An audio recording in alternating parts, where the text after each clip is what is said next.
So పథకం ఆడవాళ్ళకి సంబంధించి ఏం హక్కులు ఉన్నాయి చెప్పేయండి సార్ అసలు. మ్యామ్ ఆడవాళ్ళకని సపరేట్ హక్కులను అవసరం లేదు. ఇవాళ రేపు మనం కనుక గూగుల్లో సర్చ్ చేసినా, చాట్ జీపీటీలో సర్చ్ చేసినా చాలా వస్తున్నాయి అనమాట.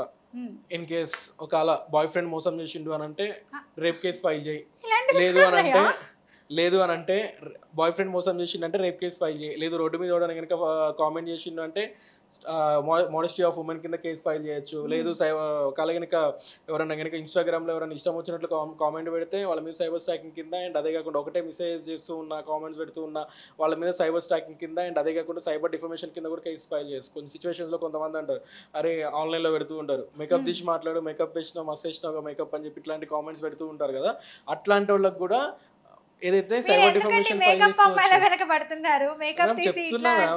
సైబర్ డిఫర్మేషన్ కింద కేసు ఫైల్ చేయొచ్చు. మీరు అడిగారు ఇప్పుడు మీరు ఏమన్నారు, లేడీస్ కి ఎట్లాంటి ఫేవరబుల్ సెక్షన్స్ ఉన్నాయని అడిగారు. సో అట్లాంటివి కాబట్టి నేను అన్ని చెప్పాలి, బికాస్ అన్ని వేరియేషన్స్ నేను కవర్ చేయాలి.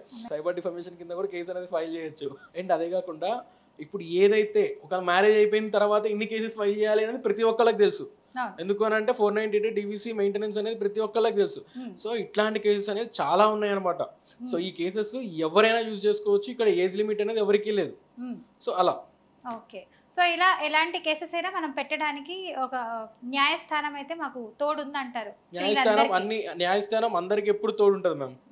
ఓకే. సో స్త్రీల పట్ల ఇంకాస్త ఎక్కువ తోడు ఉంటే మంచిదని అందరు అనుకుంటున్నారు బయట ప్రజలు. మ్యామ్ ఇప్పటికే చాలా మంది ఏమనుకుంటారు అని అంటే ఆల్మోస్ట్ లా మొత్తం లేడీస్ కే సపోర్ట్ చేస్తుంది, ఏదైతే ఈ 498 డివిసి మెయింటెనెన్స్ చూసి అని చాలా మంది అనుకుంటున్నారు. సో ఇక్కడ సపరేట్ గా మళ్ళీ ఇంకా పెట్టాలి అని అంటే హీ టీమ్ కూడా ఉందంటారా? షీ టీమ్ ఉన్నట్టే హీ టీమ్ కూడా ఉందంటారా?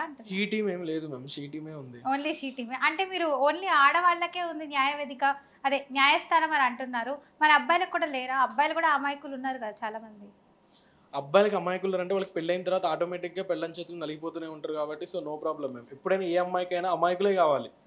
సో అమ్మాయిలకు మాత్రమే న్యాయస్థానాలు తీర్పిస్తాయి, అబ్బాయిలకు లేవు అని అంటున్నారు కదా మ్యామ్. నేను బయట లొకాలిటీ ఇట్లా అనుకుంటుంది అని చెప్పా. నేను యాజ్ అడ్వకేట్ గా నేను ఏ రోజు కూడా ఆ మాట చెప్పాను. సో లీగల్ అనేది అందరికీ యూజ్ అయిపోతుంది, అండ్ అదే కాకుండా అందరికీ సపోర్టివ్ గానే ఉంటది.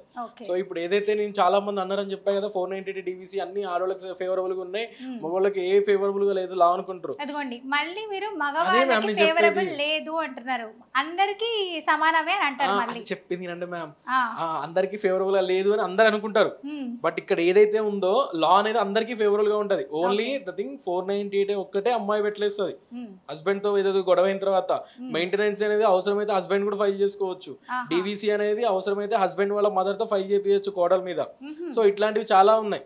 మెయింటెనెన్స్ కూడా నాకంటే ఎక్కువ వస్తుంది శాలరీ, మామకి లేదు నేనేం చేయట్లేదు, నాకు చేసే అంత స్తోమత లేదు, నేను ఫిజికల్ గా వీక్ ఉన్నా, సో ఏదైతే అని చెప్పి చూపించుకున్నాం అనుకోండి. ఎంతమంది అలాంటి కేసులు పెట్టేస్తారు తెలుసా, ఐ యామ్ వెరీ వీక్ అని చెప్పి వాళ్ళ అబ్బాయిలు.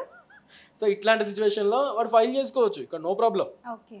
సో ప్రతి ఒక్కరికి సంబంధించి కూడా చట్టం తోడు ఉంటుంది అంటారు. సో 100 మంది దోషులు తప్పించుకున్నా ఒక పర్సన్ కి మాత్రం శిక్ష పడకుండా చూడాలి న్యాయ వ్యవస్థ అంటుంది అని అంటారా?